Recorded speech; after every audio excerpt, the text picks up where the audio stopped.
Very good evening to all of you. स्वागत है आप सभी का इस लक्ष्मीकांत सीरीज में। जैसा कि आप सभी को पता है कि मंडे टू सैटरडे शाम को 8 बजे ये वीडियो आपके समक्ष अपलोड होता है और इसमें मैं चर्चा कर रहा हूँ इंडियन पॉलिटी एंड कॉन्स्टिट्यूशन पर। ये थ्योरी पोर्शन है, थ्योरी क्लास है, जिसमें एम लक्ष्मीकांत के उन इम्पोर्टेंट टॉपिक्स पर बातचीत हो रही है जो आपके एग्ज़ाम के लिए रेलेवेंट हैं, ज़रूरी हैं, प्री के लिए उपयोगी हैं।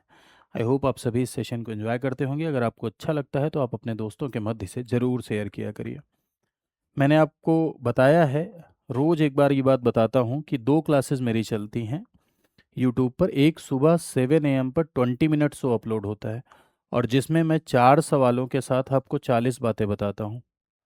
ये प्रैक्टिस के लिए ज़रूरी है। और दूसरा आपका ये 8 PM पर लक्ष्मीकांत सीरीज की एक क्लास अपलोड होती है जिसमें मैं आपको थ्योरी पढ़ा रहा हूँ, यानी पूरा का पूरा लक्ष्मीकांत मैं आपको पढ़ा रहा हूँ। ठीक है। तो सुप्रीम कोर्ट अपना चल रहा था। सुप्रीम कोर्ट का ये पार्ट 2 है, दूसरा पार्ट है। लास्ट क्लास में हम लोगों ने योग्यता देख ली थी। सुप्रीम कोर्ट के जजेस के लिए क्या क्वालिफिकेशन होना चाहिए, यानी क्या योग्यता होनी चाहिए, ये हम लोगों ने लास्ट क्लास में देखा था। क्वालिफिकेशन के बारे में बातचीत हुई थी। अब हम लोग को आगे की बातें कंटिन्यू करनी है। तो भाई जजेज ऑफ द सुप्रीम कोर्ट को शपथ किसके द्वारा दिलाई जाती है? तो प्रेसिडेंट और any person appointed by him, यानी राष्ट्रपति या राष्ट्रपति के द्वारा नियुक्त किसी व्यक्ति के द्वारा शपथ दिलाई जाती है। संविधान के प्रति निष्ठा की ये शपथ लेते हैं, भारत की प्रभुता और अखंडता को अक्षुण्ण रखने की शपथ लेते हैं, अपने पद के कर्तव्यों की शपथ चीफ जस्टिस और अन्य जज लेते हैं। ध्यान रखिएगा कि सभी जजेज को शपथ राष्ट्रपति के द्वारा दिलाई जाती है, यानी प्रेसिडेंट के द्वारा ही शपथ दिलाई जाती है। ये फैक्चुअल डेटा में सवाल आपके यहाँ पूछा जाता है। यदि आप इनके वेतन भत्तों की बात करें कि जैसे अभी सुप्रीम कोर्ट के जजेज की जो सैलरी है वो 2,80,000 रुपये, सॉरी चीफ जस्टिस की सैलरी, और अन्य जज की जो सैलरी है वो 2,50,000 रुपये। निर्धारण कौन करता है? तो इसका निर्धारण, सैलरी का निर्धारण संसद करती है, यानी पार्लियामेंट बाई लॉ सैलरी का निर्धारण करेगी, संसद करेगी। ठीक है। पेंशन की यदि आप बात करें तो पेंशन अंतिम महीने के 50% का, लास्ट जो महीना है उसका 50% आगे चल के पेंशन कंटिन्यू होती है। और सैलरी और पेंशन दोनों संचित निधि पर भारित होती है। आप जानते हैं कि consolidated fund of India, Bharat की संचित निधि पे इससे 2 प्रकार के खर्चे होते हैं, एक नॉर्मल एक्सपेंडिचर, एक चार्ज एक्सपेंडिचर। ठीक है। चार्ज एक्सपेंडिचर यानी भारित व्यय। तो सुप्रीम कोर्ट के जजेस की सैलरी और सुप्रीम कोर्ट के खर्चे भारित व्यय पर आते हैं। भारित व्यय ऐसे व्यय होते हैं जिस पर मतदान का अधिकार संसद को नहीं होता है। पार्लियामेंट इस पर वोटिंग नहीं कर सकता है, यानी मतदान का अधिकार नहीं है। ऐसे में कम नहीं कर सकता है। इससे सुप्रीम कोर्ट की स्वतंत्रता मेंटेन होती है। तो निर्धारण कौन कर रहा है? संसद कर रही है। साथ ही साथ संचित निधि पर भारित होते हैं जो वेतन भत्ते। कार्यकाल की यदि आप बात करें तो 5 साल, 6 साल, 7 साल, ऐसा कुछ न्यायाधीशों का कार्यकाल नहीं होता है। कार्यकाल कोई भी निश्चित नहीं है। हाँ, मैक्सिमम एज होती है, और मैक्सिमम एज कितनी होती है? 65 ईयर होती है। शपथ लेने से, जिस दिन वो शपथ लेते हैं उस समय जो एज है, उसके बाद 65 साल तक उनकी रिटायरमेंट की जो एज होती है वो 65 साल होती है।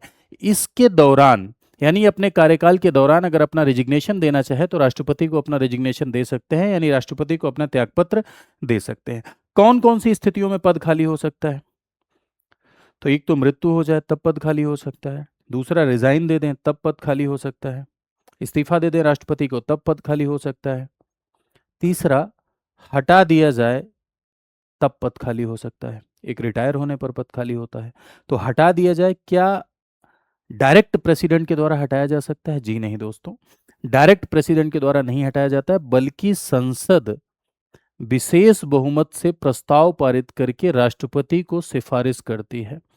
संसद स्पेशल मेजॉरिटी से विशेष बहुमत से प्रस्ताव पारित करती है, और विशेष बहुमत से प्रस्ताव पारित करके प्रेसिडेंट को रिकमेंड करती है, यानी राष्ट्रपति को सिफारिश करती है। विशेष बहुमत से प्रस्ताव पारित करके राष्ट्रपति को सिफारिश कौन करता है? संसद करती है, यानी पार्लियामेंट करती है, तब जाकर हटाया जाता है। हटाने की क्या प्रक्रिया है? तो महाभियोग जैसी प्रक्रिया है, यानी इम्पीचमेंट जैसी प्रक्रिया है हटाने का।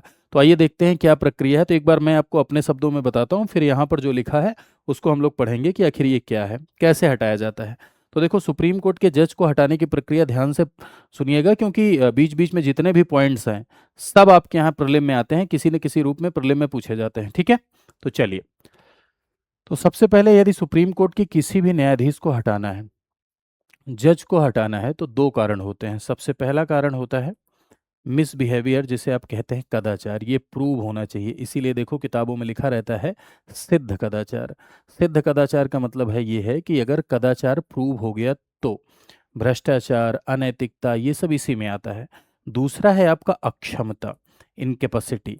अक्षमता, जैसे कोई व्यक्ति अक्षम हो गया या कोई व्यक्ति पागल हो गया, किसी को अल्जाइमर हो गया, फिर भी रिजाइन नहीं कर रहा है, तो ऐसी स्थिति में अक्षमता और कदाचार की स्थिति में हटाया जा सकता है।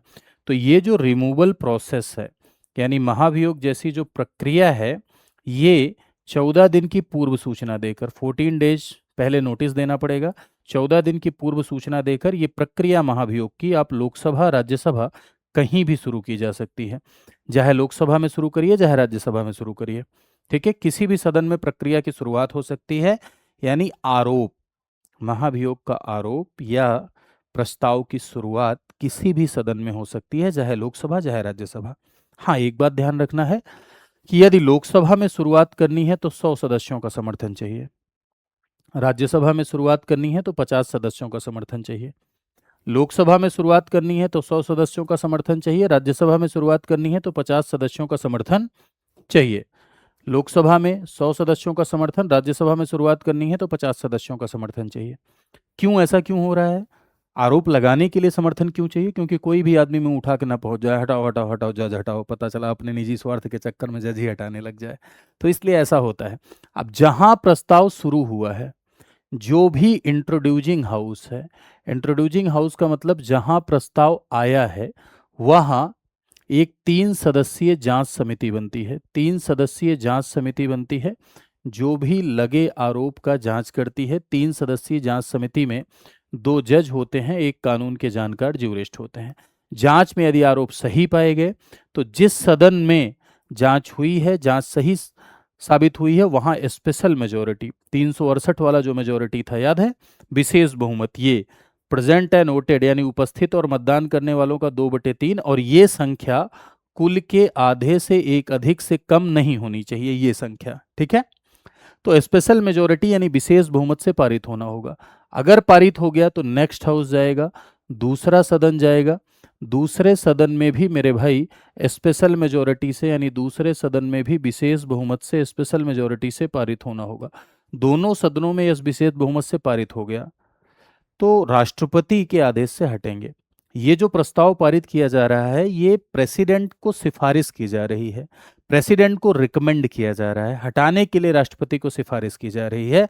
तो मेरे कहने का अर्थ ये है कि भाई राष्ट्रपति की सिफारिश का प्रस्ताव है, दोनों सदनों में पारित होना जरूरी है। एक में पारित हुआ, एक में नहीं पारित हुआ तो नहीं हटेंगे, दोनों सदनों में पारित होना जरूरी है, ठीक है।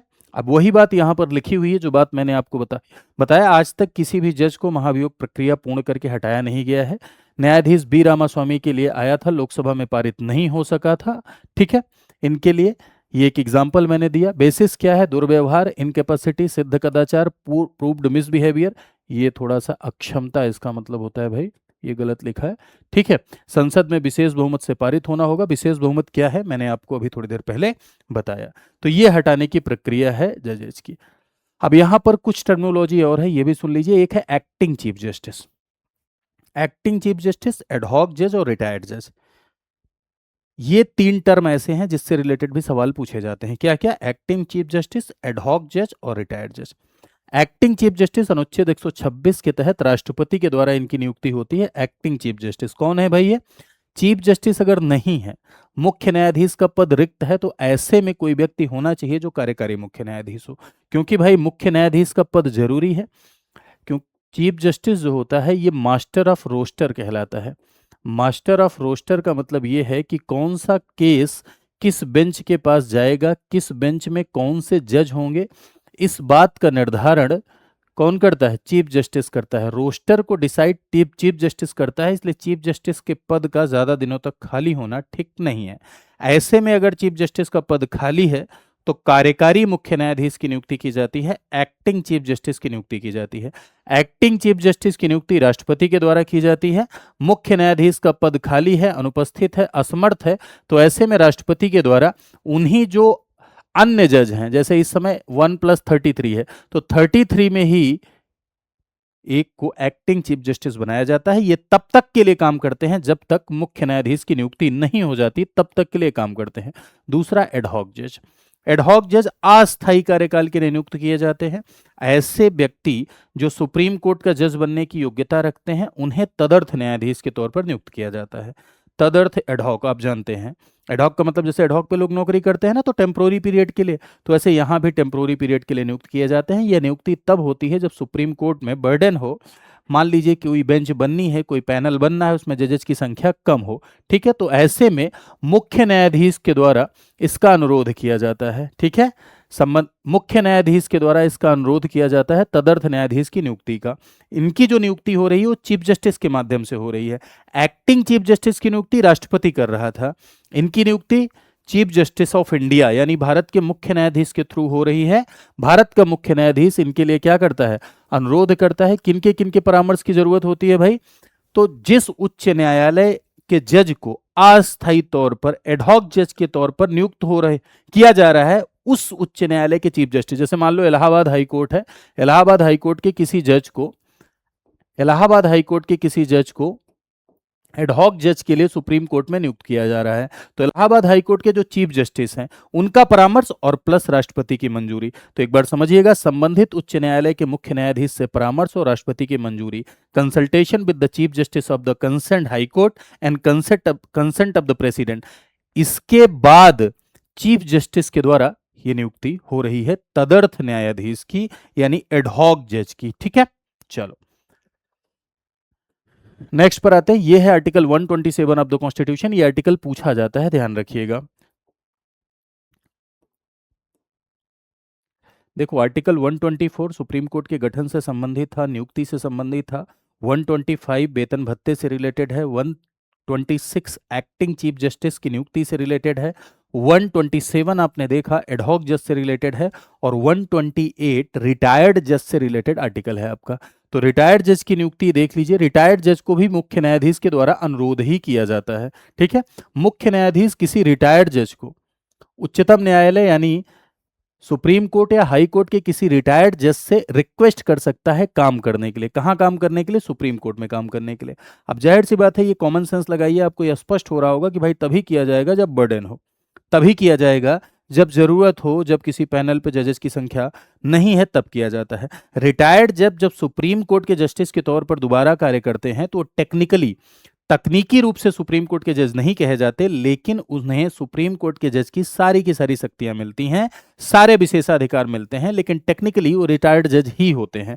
ठीक है, तो राष्ट्रपति के द्वारा निर्धारित वेतन भत्तों के हकदार हैं वो, और इनको अनुरोध राष्ट्रपति की अनुमति के बाद चीफ जस्टिस ऑफ इंडिया के द्वारा किया जाता है। जैसे मान लीजिए सुप्रीम कोर्ट के किसी रिटायर्ड जज को दोबारा से कार्य करने के लिए बुलाना है, तो chief justice of India Bharat के मुख्य न्यायाधीश इसके लिए लिखित अनुरोध करते हैं राष्ट्रपति की पूर्व अनुमति के बाद, यानी प्रेसिडेंट की पूर्व अनुमति के बाद। Consent of the president and concern जज का कंसेंट रिक्वायर्ड है, जरूरी है। ठीक है, आगे आ जाते हैं हम लोग।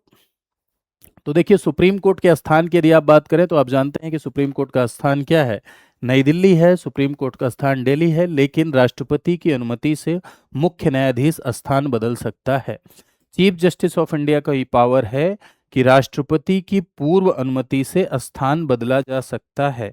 क्या, राष्ट्रपति की पूर्व अनुमति से स्थान बदला जा सकता है। ठीक है, आगे मेरे भाई, कि आप जानते हैं कि भारत देश में इंडिपेंडेंट जुडिशरी का कॉन्सेप्ट है, और इंडिपेंडेंट जुडिशरी का कॉन्सेप्ट है, ऐसे में जुडिशरी की स्वतंत्रता को इंश्योर करना संविधान के माध्यम से जरूरी है, क्योंकि जुडिशरी अगर इंडिपेंडेंट नहीं रहेगी तो वो ट्रांसपेरेंट नहीं रहेगी।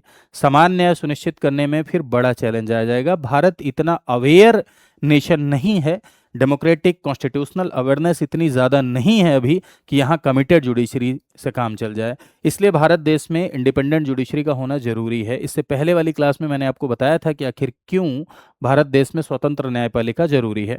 तो मेरे भाई, क्या संविधान में कुछ ऐसे प्रावधान किए गए हैं जिससे सुप्रीम कोर्ट की स्वतंत्रता मेंटेन हो? जी हाँ, ऐसे प्रावधान आपको इंडियन पॉलिटिकल सिस्टम में दिखाई पड़ते हैं। सबसे पहले तो आप नियुक्ति का ही तरीका देख लीजिए। कोलेजियम सिस्टम से नियुक्ति हो रही है, हालांकि कोलेजियम सिस्टम संविधान में नहीं लिखा है, वो सुप्रीम कोर्ट के जजमेंट से ही उद्धृत हुआ है, यानी सुप्रीम कोर्ट के जजमेंट से ही पैदा हुआ है। लेकिन जज ही जज को नियुक्त कर रहे हैं, तो एग्जीक्यूटिव और लेजिस्लेचर का कोई इंटरफेयर नहीं है। अब एग्जीक्यूटिव और लेजिस्लेचर का कोई इंटरफेयर नहीं है, तो जाहिर सी बात है कि इससे न्यायपालिका की स्वतंत्रता सुनिश्चित हो रही है। सिक्योरिटी ऑफ टेन्योर, कार्यकाल को सुरक्षा दी गई है, डायरेक्टली नहीं हटाया जा सकता। किसी भी जज को डायरेक्ट प्रेसिडेंट के द्वारा हटाया जा सकता है क्या? नहीं, डायरेक्ट प्रेसिडेंट के द्वारा नहीं हटाया जा सकता। तभी हटाया जा सकेगा जब संसद स्पेशल मेजोरिटी से प्रस्ताव पारित कर दे, यानी जब पार्लियामेंट विशेष बहुमत से प्रस्ताव पारित कर दे तभी हटाया जा सकता है। यदि संसद विशेष बहुमत से प्रस्ताव नहीं पारित करती है तो हटाया नहीं जा सकता है। ठीक है। फिक्स सेवा शर्तें होती हैं, कार्यकाल के दौरान उनकी सेवा शर्तों में कोई बदलाव नहीं किया जा सकता है, तो ये भी स्वतंत्रता को सुनिश्चित करने के लिए है। जजेज के आचरण पर बहस संसद या राज्य विधानमंडल में तब तक नहीं होगी जब तक उन्हें हटाने का प्रस्ताव न चल रहा हो। ध्यान रखिएगा, जजेज के आचरण पर बहस, no debate on the conduct of the जज इन पार्लियामेंट एंड लेजिस्लेचर, यानी जजेज के आचरण पर बहस संसद या राज्य विधानमंडल में तब तक नहीं होगी जब तक उन्हें हटाने का प्रस्ताव नहीं चल रहा है।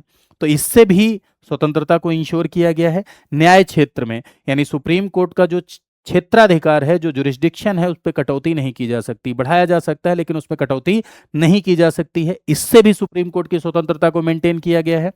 कार्यकाल के बाद सुप्रीम कोर्ट के जज क्या कार्यकाल के बाद किसी भी न्यायालय में वकालत कर सकते हैं? जी नहीं। सुप्रीम कोर्ट के जज रिटायरमेंट के बाद किसी भी न्यायालय में वकालत नहीं कर सकते। ऐसा इसलिए किया गया कि अगर न्यायालय में वकालत करने का अधिकार दिया जाएगा तो बाद में अपने भविष्य को ध्यान में रख के काम करेंगे, वो ज़्यादा लिबरल हो सकते हैं, इससे न्याय प्रभावित हो सकता है। दूसरी बात, अगर वो वकालत करेंगे तो वो सीनियर रहेंगे, उनके सामने बैठे सुप्रीम कोर्ट के जज जूनियर रहेंगे, तो इससे भी वो फैसले को प्रभावित कर सकते हैं, सामने वाले को प्रभावित कर सकते हैं। ठीक, तो कार्यकाल के बाद वकालत पर रोक है। दूसरी बात, अपनी अवमानना के मामले में दंडित करने की शक्ति। अभी आगे चल के आप सुप्रीम कोर्ट की एक पावर पढ़ेंगे कि supreme court is a court of record court. Article 129 के तहत सुप्रीम कोर्ट एक अभिलेख न्यायालय है। अभिलेख न्यायालय है means court of record court है। कोर्ट ऑफ रिकॉर्ड कोर्ट का मतलब यह है कि उसके जजमेंट रिकॉर्ड करके रखे जाते हैं, पहली चीज। और दूसरी चीज, अपनी अवमानना के मामले में, अवमानना के मामले में सुप्रीम कोर्ट को पनिश करने का अधिकार है, यानी सुप्रीम कोर्ट की अवमानना अगर की गई तो उसे दंडित करने का अधिकार है। जाहिर सी बात है कि अगर न्यायालय को अवमानना के मामले में पनिश करने का अधिकार नहीं मिलेगा, कंटेम्प्ट ऑफ कोर्ट के मामले में पनिश करने का राइट नहीं मिलेगा, तो जजमेंट कौन मानेगा? इसीलिए कंटेम्प्ट ऑफ कोर्ट की पावर कोर्ट को दी जाती है, सुप्रीम कोर्ट हाई कोर्ट दोनों को है। सुप्रीम कोर्ट को ये जो अवमानना के मामले में दंडित करने का अधिकार है, इसमें वो जेल भी भेज सकते हैं, जुर्माना भी लगा सकते हैं, दोनों कर सकते हैं। तो ये जो चार्ट है, ये चार्ट इस बात को दिखा रहा है कि भाई सुप्रीम कोर्ट की स्वतंत्रता को मेंटेन किया गया है, सुप्रीम कोर्ट की स्वतंत्रता को सुनिश्चित। इसके अलावा एक पॉइंट मैं और आपको बता दूं कि वेतन भत्ते संचित निधि पर भारित हैं। संचित निधि पर भारित क्यों बनाया गया? संचित निधि पर भारित इसीलिए बनाया गया क्योंकि भाई उसे संसद कम न कर सके वोट करके, और कम नहीं कर सकेगी तो उससे भी सुप्रीम कोर्ट की इंडिपेंडेंस इंश्योर होगी, यानी सुप्रीम कोर्ट की स्वतंत्रता सुनिश्चित होगी। ठीक है, चलिए आगे क्षेत्राधिकार पर आ जाते हैं। भाई सुप्रीम कोर्ट की शक्तियां और क्षेत्राधिकार पर आते हैं। तो सुप्रीम कोर्ट की शक्तियों और क्षेत्राधिकार में आप देखेंगे कुछ इंपॉर्टेंट पॉइंट्स है जो मैं अभी आपको पढ़ाऊंगा। एक तो सबसे पहले ओरिजिनल जुरिस्डिक्शन। ओरिजिनल जुरिस्डिक्शन का मतलब होता है मूल क्षेत्राधिकार। मूल क्षेत्राधिकार का मतलब, पहले इधर देख लीजिए पूरा, फिर एक एक करके पढ़ेंगे। ठीक है, इधर देखो, अलग से बता देता हूं। शक्तियां और क्षेत्राधिकार में सबसे पहले ओरिजिनल जुरिस्डिक्शन, मूल क्षेत्राधिकार, या जिसे आप आरंभिक क्षेत्राधिकार कहते हैं, यानी ऐसे मामले जिन्हें सिर्फ सुप्रीम कोर्ट ही सुन सकता है, यानी जिनके लिए मूल कोर्ट सुप्रीम कोर्ट है, जिनका आरंभ ही सुप्रीम कोर्ट में होता है, वो मूल क्षेत्राधिकार के मामले कहलाते हैं। अपीलेट जुरिस्डिक्शन यानी अपीलीय क्षेत्राधिकार। अपील का क्या मतलब है? निचली अदालत के फैसलों के खिलाफ क्या आप ऊपरी अदालत जा सकते हैं? जी हाँ। तो सुप्रीम कोर्ट क्या अपील सुनने का अधिकार रखता है? तो सुप्रीम कोर्ट तो मेरे भाई सुप्रीम अपीलेट जुरिस्डिक्शन रखता है, सर्वोच्च अपीलीय न्यायालय है। सर्वोच्च अपीलीय न्यायालय यानी अपील सुनने का भारत देश में सबसे बड़ा कोर्ट कौन सा है? सुप्रीम कोर्ट है। तो सुप्रीम कोर्ट के पास अपीलेट जुरिस्डिक्शन भी है। Next is your advisory jurisdiction of the supreme court, that is सलाहकारी क्षेत्राधिकार, यानी सुप्रीम कोर्ट विधिक मामलों पर, तथ्य के मामलों पर, संवैधानिक मसलों पर राष्ट्रपति को सलाह दे सकता है, ये सलाहकारी क्षेत्राधिकार है। ठीक है, सलाहकारी क्षेत्राधिकार के बाद रिट जुरिस्डिक्शन, मौलिक अधिकारों के हनन के मामले में सुप्रीम कोर्ट को रिट जारी करने की शक्ति है। This is your writ jurisdiction यानी रिट क्षेत्राधिकार। ठीक है, तो ये तो प्रमुख क्षेत्राधिकार हो गए सुप्रीम कोर्ट के। इसके अलावा सुप्रीम कोर्ट की कुछ शक्तियों के बारे में भी आप लोग पढ़ेंगे, जैसे सुप्रीम कोर्ट एक कोर्ट ऑफ रिकॉर्ड कोर्ट है, अभिलेख न्यायालय की शक्ति सुप्रीम कोर्ट के पास है, सुप्रीम कोर्ट के पास न्यायिक समीक्षा की शक्ति है। ये तो एकदम गजब पावर है, जिसकी वजह से भारत का सुप्रीम कोर्ट विश्व के सबसे ताकतवर सुप्रीम कोर्ट्स में एक है। अभिलेख न्यायालय की शक्ति यानी न्यायिक समीक्षा की शक्ति, और इसके अलावा सुप्रीम कोर्ट के पास अपने खुद के जजमेंट को रिव्यू करने की शक्ति है। वो अन्य शक्तियों में हम लोग देखेंगे। तो इस तरह से एक एक करके हम लोग सुप्रीम कोर्ट की शक्तियों को देखेंगे मेरे भाई। सबसे पहले हम लोग ओरिजिनल जुरिस्डिक्शन की तरफ बढ़ेंगे, यानी मूल क्षेत्राधिकार की तरफ बढ़ेंगे कि आखिर मूल क्षेत्राधिकार क्या होता है। तो मेरे भाई, ओरिजिनल जुरिस्डिक्शन का मतलब ये है, मैंने आपको बताया कि ऐसे मामले जिनकी शुरुआत ही सुप्रीम कोर्ट से होती है उसे हम ओरिजिनल जुरिस्डिक्शन कहते हैं। और इसमें सबसे इंपॉर्टेंट है आपका संघीय विवाद। ठीक है, संघीय विवाद का मतलब है फेडरल डिस्प्यूट, यानी केंद्र राज्य के मध्य कोई डिस्प्यूट क्रिएट हो जाए, राज्य राज्य के मध्य कोई डिस्प्यूट क्रिएट हो जाए, एक से अधिक राज्यों के मध्य कोई डिस्प्यूट क्रिएट हो जाए, केंद्र राज्य वर्सेज एक या एक से अधिक राज्य के मध्य कोई डिस्प्यूट क्रिएट हो जाए। वही बात यहाँ पर मेंशन है, सेंटर वर्सेज वन और मोर स्टेट, केंद्र बनाम एक से अधिक राज्य, केंद्र व कोई राज्य या कई राज्य बनाम एक से अधिक राज्य, दो या दो से अधिक राज्यों के बीच। ऐसे विवाद में सुप्रीम कोर्ट एक्सक्लूसिव कोर्ट है। ऐसे विवादों का निपटारा सिर्फ सुप्रीम कोर्ट कराएगी। सुप्रीम कोर्ट के अलावा कोई दूसरा न्यायालय ऐसे विवादों का निपटारा नहीं करा सकता है। मूल क्षेत्राधिकार का मतलब यही है, अनन्य, एक्सक्लूसिव, आरंभिक, यानी ऐसे मामले जिनकी शुरुआत ही सुप्रीम कोर्ट से होती है। लेकिन एक बात का यहां ध्यान रखना है, यूपीएससी ने पुराने अपने पेपर्स में प्रीलिम में ऐसे ऐसे सवाल बनाए हैं कि जो कि इसके एक्सेप्शन से आए हैं। ये तो सबको पता है कि सुप्रीम कोर्ट एक फेडरल कोर्ट है। फेडरल कोर्ट का मतलब ये होता है कि ऐसा न्यायालय जो संघीय विवादों का निपटाता है, यानी केंद्र राज्य के मध्य, राज्य राज्य के मध्य अगर कोई विवाद है तो उन विवादों को निपटाता है। अब ऐसे में कौन से ऐसे विवाद हैं जो ओरिजिनल जुरिस्डिक्शन में नहीं आते हैं? ठीक है, तो इस बात का ध्यान रखना। प्री कॉन्स्टिट्यूशनल मैटर, सबसे पहला एग्रीमेंट, एंगेजमेंट, जो प्री कॉन्स्टिट्यूशनल है वो नहीं आता। इंटर स्टेट वाटर डिस्प्यूट, अंतरराज्यीय नदी जल विवाद, ये भी नहीं आएंगे। वित्त आयोग से संबंधित जो मामले हैं वो नहीं आएंगे। केंद्र और राज्यों के बीच कुछ खर्चों और पेंशन का समझौता, ये भी नहीं आता है। तीन बातें यहां पर ध्यान रखना है आपको। जो सबसे इंपॉर्टेंट है, pre constitutional matter, original jurisdiction का एक्सेप्शन है जो कि मूल क्षेत्राधिकार में नहीं आते हैं, plus inter state water dispute, इसके लिए अनुच्छेद 262 के तहत एक ट्रिब्यूनल का गठन हुआ। ठीक है, वो ट्रिब्यूनल में पहले जाएंगे तो ये भी नहीं आएगा। प्लस फाइनेंस कमीशन से रिलेटेड यानी वित्त आयोग से संबंधित मामले, ये भी ओरिजिनल जुरिस्डिक्शन में नहीं आएंगे। ठीक है, चलिए अगले क्षेत्राधिकार की तरफ बढ़ते हैं। अगला क्षेत्राधिकार है आपका रिट जुरिस्डिक्शन यानी रिट क्षेत्राधिकार। मौलिक अधिकारों के हनन के मामले में सुप्रीम कोर्ट को रिट जारी करने की शक्ति है। अनुच्छेद 32 के तहत सुप्रीम कोर्ट को रिट जारी करने की शक्ति है। मूल अधिकारों के उल्लंघन के मामले में व्यक्ति सीधे उच्चतम न्यायालय यानी सीधे सुप्रीम कोर्ट जा सकता है।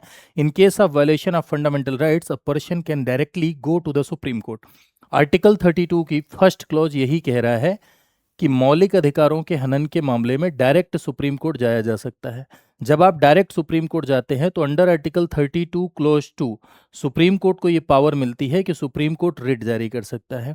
रिट 5 प्रकार की होती है। रिट एक तरीके का न्यायालयीय आदेश है, एक तरीके का न्यायादेश है, यानी एक तरीके का न्यायालयीय आदेश है जो किसके द्वारा जारी किया जाएगा, जो सुप्रीम कोर्ट के द्वारा जारी किया जाता है मौलिक अधिकारों के हनन के मामले में। कितने प्रकार की रिट होती हैं भैया? तो रिट मेरे भाई 5 प्रकार की रिट होती है। एक होती है हैबियस कॉर्पस, जिसे आप कहते हैं बंदी प्रत्यक्षीकरण।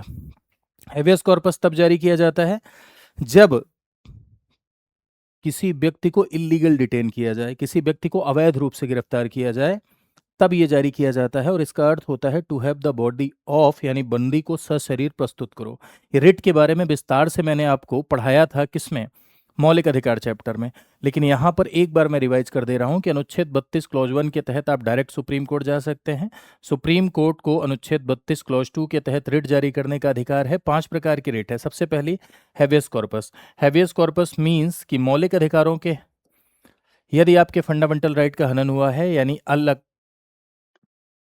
अरेस्ट एंड डिटेंशन के मामले में यदि अरेस्ट एंड डिटेंशन इलीगल है, गिरफ्तारी अवैध है, तो ऐसे में सुप्रीम कोर्ट रिट जारी करती है और to have the body of यानी बंदी को छोड़ने का आदेश देती है। ये अनुच्छेद 21 को धरातल पर क्रियान्वित करने का काम करती है। ये रिट निजी व्यक्ति और सरकार दोनों के खिलाफ प्राप्त है, यानी दोनों के खिलाफ जारी की जा सकती है। दूसरी मैंडेमस। मैंडेमस का मतलब होता है परमादेश। परमादेश यदि कोई सरकारी कार्यालय अपने कर्तव्यों का निर्वहन न करे, यदि कोई सरकारी कार्यालय अपने कर्तव्यों का निर्वहन न करे या कर्तव्यों को करने से मना करे, तब ये रिट जारी की जाती है। इसमें कहा जाता है बी कमांड, यानी हम आदेश देते हैं। ये गवर्नर के खिलाफ, राष्ट्रपति के खिलाफ नहीं जारी की जा सकती, निजी व्यक्ति के खिलाफ नहीं जारी की जा सकती। प्रोहिबिशन। प्रोहिबिशन जब कोई इन्फीरियर कोर्ट, जब कोई निचली अदालत या कोई जुडिशियल, हाफ जुडिशियल बॉडी अपने क्षेत्राधिकार का उल्लंघन करे। जाहिर सी बात है भाई कि अगर कोई लोअर कोर्ट है, सेशन कोर्ट है, जिला अदालत है, जुडिशियल, हाफ जुडिशियल बॉडी है, वो अगर अपने क्षेत्राधिकार से बाहर जाती है तो वो जुडिशियल फॉल्ट कर रही है, लीगल गलती कर रही है। तो अगर ऐसा हो तो उसे रोकने के लिए जो रिट जारी की जाती है वो है प्रोहिबिशन। इसका मतलब होता है टू प्रोहिबिट, यानी रोकना। ठीक। और वहीं पर अगर निचली अदालत, वही अदालत अगर क्षेत्राधिकार का उल्लंघन करके फैसला दे दे, तब जो जारी की जाती है वो होती है सर्श्योररी, यानी उत्प्रेषण। उत्प्रेषण तब जारी की जाती है जब फैसला आ गया है। उत्प्रेषण का उद्देश्य गलती को रोकना और सुधारना दोनों है, यानी ये प्रिवेंटिव और क्यूरेटिव दोनों नेचर की है। वहीं पर प्रोहिबिशन का उद्देश्य सिर्फ रोकना है। दोनों को एक बार फिर से समझिए। यदि कोई half judicial body, lower court, subordinate court, inferior court, निचली अदालत अगर अपने जुरिस्डिक्शन, अपने क्षेत्राधिकार से बाहर जा ही रही है तो बीच में उसे रोकने के लिए प्रोहिबिशन जारी की जाती है। जाकर फैसला सुना दे तो उसे ठीक करने के लिए सर्श्योररी जारी की जाती है। इसका मतलब होता है टू बी सर्टिफाइड, यानी प्रमाणित करो। नेक्स्ट है कोवारंटो। कोवारंटो का मतलब है अधिकार परीक्षा, यानी यदि कोई व्यक्ति किसी ऐसे पद को हथिया ले जिसके लिए वो ऑफिशियली अथराइज नहीं है, यानी जिसके लिए वो लीगली अथराइज नहीं है। जैसे कोई व्यक्ति चुट्टाई करके एसडीएम बन जाए, नकल करके एसडीएम बन जाए, तो ऐसे में ये रिट जारी की जाती है और पूछा जाता है व्हाट इज़ योर अथॉरिटी, आपका क्या अधिकार है। तो ये 5 प्रकार की रिट है। फंडामेंटल राइट में और भी विस्तार से मैंने आपको बताया था। अब यहाँ एक बात आपको और समझ ली है, रिट के मामले में एक बड़ा सवाल पूछा जाता है, लोग चाय की दुकानों पे भी इसे पूछ लेते हैं। देखो, रिट जारी करने की शक्ति हमारे भारत देश में सुप्रीम कोर्ट और हाई कोर्ट दोनों को है ना। हाई कोर्ट रिट तब जारी करता है जब मौलिक अधिकार का हनन हो, साथ ही साथ फंडामेंटल राइट के साथ साथ अन्य अधिकारों के हनन के मामले में भी 226 के तहत हाईकोर्ट को रिट जारी करने का अधिकार है। वहीं अनुच्छेद 32 के तहत सुप्रीम कोर्ट रिट तब जारी करेगी जब फंडामेंटल राइट का वायलेशन हो। सुप्रीम कोर्ट सिर्फ मौलिक अधिकार के वायलेशन के मामले में रिट जारी कर सकती है और हाई कोर्ट मौलिक अधिकारों के अलावा अन्य अधिकारों के हनन के मामले में भी रिट जारी कर सकती है। इसीलिए कहा जाता है इन respect of writ jurisdiction. In respect of writ jurisdiction यानी रिट के मामले में हाई कोर्ट का क्षेत्राधिकार सुप्रीम कोर्ट की तुलना में व्यापक है। यानी in respect of writ jurisdiction high court have a broader jurisdiction than the supreme court. यानी हाई कोर्ट का क्षेत्राधिकार सुप्रीम कोर्ट की तुलना में व्यापक है। इस बात को भी ध्यान आप रखिएगा, ठीक है। तो ये है आपका रिट जुरिस्डिक्शन, रिट क्षेत्राधिकार। उसके बाद हम आगे बढ़ते हैं अपीलीय क्षेत्राधिकार। अपीलीय क्षेत्राधिकार का मतलब होता है कि सुप्रीम कोर्ट के पास अपील सुनने का भी अधिकार है। और सुप्रीम कोर्ट भारत देश में सर्वोच्च अपीलीय न्यायालय है, यानी अपील सुनने का अंतिम न्यायालय है। लोअर कोर्ट के फैसले के खिलाफ जब आप हायर कोर्ट जाते हैं तो उसे अपील कहते हैं। तो क्या संवैधानिक मामलों में सुप्रीम कोर्ट को अपील सुनने का अधिकार है? जी हाँ। कॉन्स्टिट्यूशनल मैटर्स में भी हाई कोर्ट के फैसले के खिलाफ सुप्रीम कोर्ट को अपील सुनने का अधिकार है। ओरिजिनल जुरिस्डिक्शन का जो आर्टिकल था वो था आर्टिकल 131 मूल क्षेत्राधिकार का। और अपीलीय क्षेत्राधिकार के जो अनुच्छेद हैं वो है अनुच्छेद 132 से लेके 136 तक, ठीक है। तो सबसे पहले संवैधानिक मामलों में अपील सुनने का अधिकार है कॉन्स्टिट्यूशनल मैटर्स में, यस। दीवानी मामले, सिविल मैटर्स में भी अपील सुनने का अधिकार है, जी हाँ। उच्च न्यायालय यदि प्रमाणित कर दे कि फर्दर जस्टिस के लिए सुप्रीम कोर्ट जाया जा सकता है तो दीवानी मामलों में, दीवानी मामले यानी जर जोरू जमीन वाले जो मामले होते हैं उसमें भी सुप्रीम कोर्ट में अपील जाती है। क्रिमिनल के मैटर्स में क्या सुप्रीम कोर्ट को अपील सुनने का अधिकार है? तो क्रिमिनल मामले में भी सुप्रीम कोर्ट अपील सुनती है हाई कोर्ट के फैसले के विरुद्ध, लेकिन उसमें कुछ टेक्निकलिटी होती है। जैसे एक हाई कोर्ट के सर्टिफिकेट के बाद और एक हाई कोर्ट के सर्टिफिकेट के बिना। कुछ मामले ऐसे होते हैं जिसमें हाई कोर्ट की सर्टिफिकेट की जरूरत नहीं है, अपील जाती है सुप्रीम कोर्ट, और कुछ मामले ऐसे होते हैं जिसमें हाई कोर्ट के सर्टिफिकेट की ज़रूरत होती है।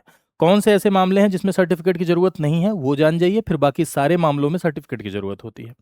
तो एक बार ध्यान से सुनिएगा, हालांकि ये बहुत ज़्यादा पूछा नहीं जाता है, लेकिन फिर भी मैं आपको बता दे रहा हूँ कि कौन से ऐसे मामले हैं जिसमें हाई कोर्ट के सर्टिफिकेट की ज़रूरत होती है। तो ऐसे मामले जिसमें लोअर कोर्ट ने या तो मृत्युदंड दे दिया है, यानी सेशन कोर्ट ने या तो मृत्युदंड दे दिया है, या 10 साल या 10 साल से अधिक की सजा सुनाई है, और उसकी अपील जब हाई कोर्ट गई तो हाई कोर्ट ने बरी कर दिया किसी व्यक्ति को, तब अब इसी का उल्टा कर दो। ऐसा मामला जिसमें सेशन कोर्ट ने बरी किया हो और हाई कोर्ट ने मृत्युदंड दिया या 10 साल या 10 साल से अधिक की सजा सुनाई, तो इस कंट्राडिक्शन में अपील सुप्रीम कोर्ट बिना सर्टिफिकेट के जाएगी। बाकी इसके अलावा के सारे मामलों में हाई कोर्ट के सर्टिफिकेट के बाद सुप्रीम कोर्ट जा सकते हैं। और तीसरा है एसएलपी, स्पेशल लीव पिटिशन। इस समय सुप्रीम कोर्ट में सबसे ज़्यादा जो मामले हैं वो एसएलपी के हैं, यानी स्पेशल लीव पिटिशन के सबसे ज़्यादा मामले हैं।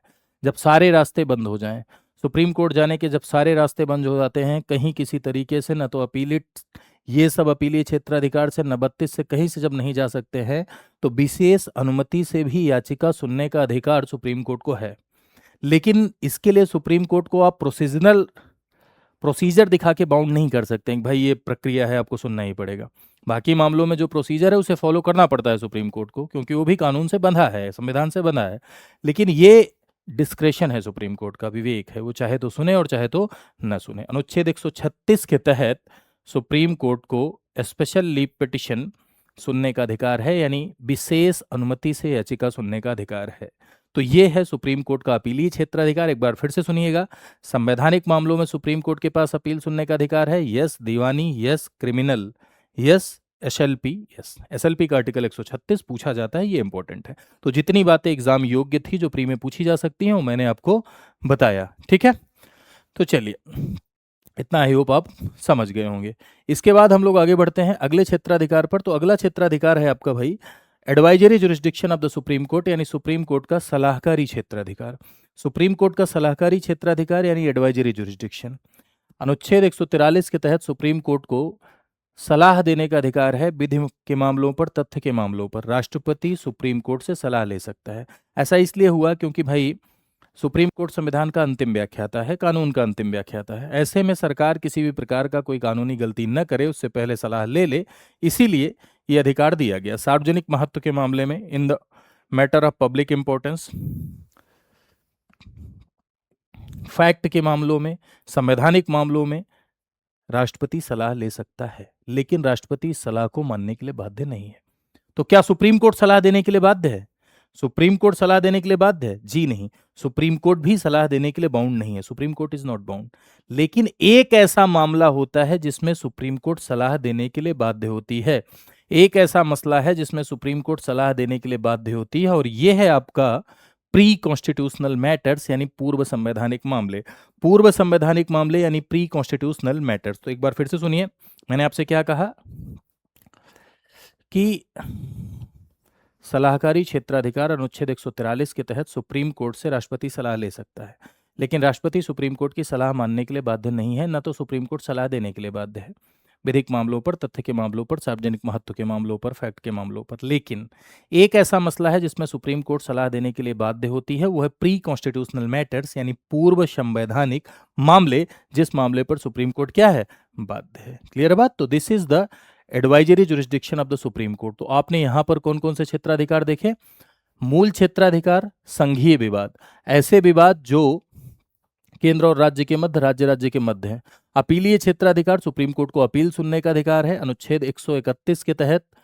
मूल क्षेत्राधिकार 132 से लेके 136 के तहत अपीलीय क्षेत्राधिकार, 143 के तहत सलाहकारी क्षेत्राधिकार, और अनुच्छेद 32 के तहत आपका क्या, रिट क्षेत्राधिकार सुप्रीम कोर्ट का, जिसमें मौलिक अधिकारों के हनन के मामले में सुप्रीम कोर्ट क्या जारी कर सकती है, रिट जारी कर सकती है। अगली शक्ति की तरफ बढ़ते हैं। अगली जो सुप्रीम कोर्ट की पावर है दैट इज योर अभिलेख न्यायालय की शक्ति। अभिलेख न्यायालय का मतलब होता है मेरे भाई ऐसा न्यायालय जिसके जजमेंट को रिकॉर्ड करके रखते हैं, यानी ऐसे न्यायालय जिसके जजमेंट को रिकॉर्ड करके रखा जाता है क्योंकि उसके जजमेंट महत्वपूर्ण प्रकृति के होते हैं, इंपॉर्टेंट नेचर के होते हैं। वो जजमेंट एग्जाम्पल के तौर पर इस्तेमाल होते हैं, नज़ीर के तौर पर इस्तेमाल होते हैं, साक्ष्य के तौर पर इस्तेमाल होते हैं।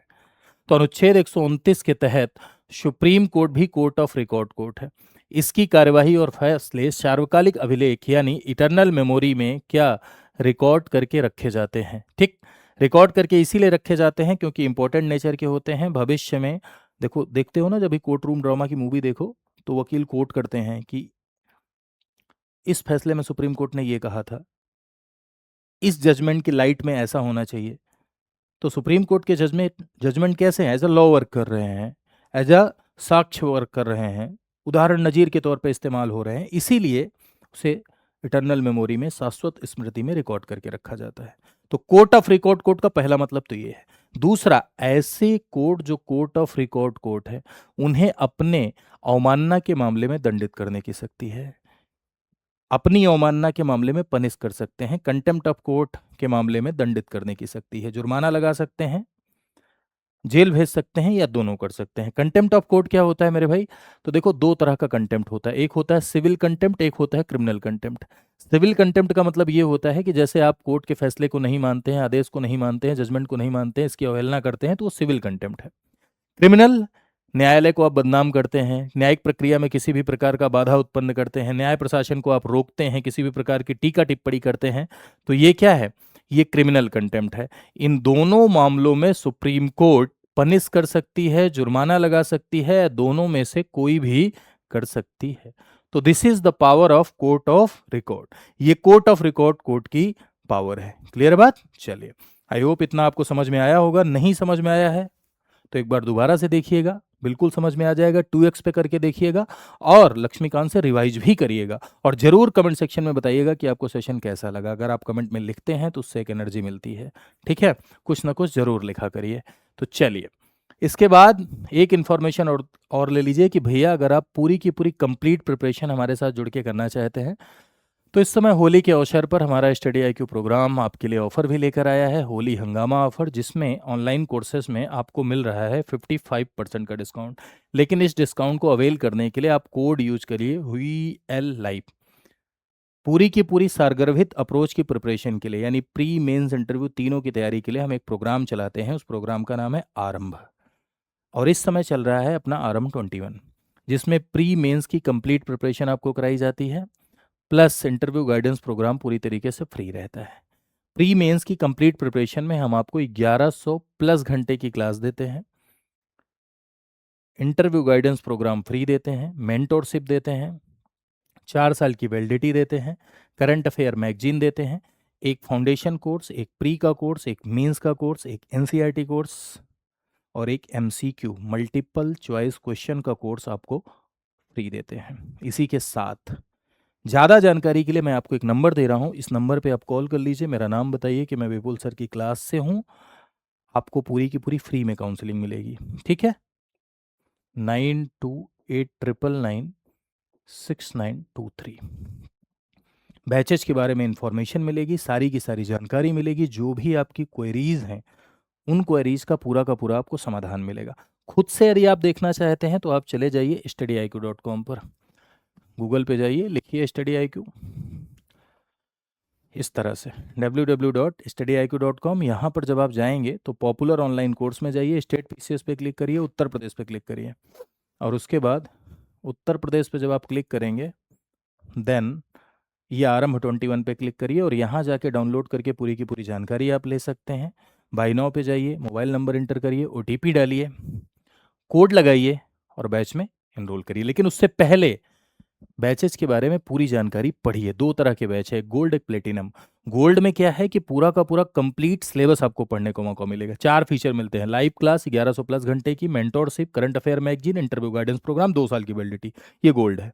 लेकिन प्लेटिनम में ये सारा तो मिलेगा ही मिलेगा, साथ ही साथ full recorded foundation batch, prelim crash course, group mentorship by faculties, recorded 500 plus MCQ course, NCERT recorded course, किताबें आपके घर जाती हैं, ये प्लेटिनम है। ठीक है, यहाँ आप बाय नाउ पे जाएंगे, यहाँ कूपन कोड दूसरा लगा हुआ है, यहाँ बदलिए, यहाँ लिखिए VL लाइव। ठीक है, उसके बाद अप्लाई करिए, डिस्काउंट पाइए, कोर्स में एनरोल करिए और अपनी तैयारी को और भी बेहतर बनाइए। आज के लिए इतना ही। Thank you so much to all of you. मिलते हैं नेक्स्ट क्लास में, इसके आगे की कहानी को कंटिन्यू करेंगे। नमस्कार।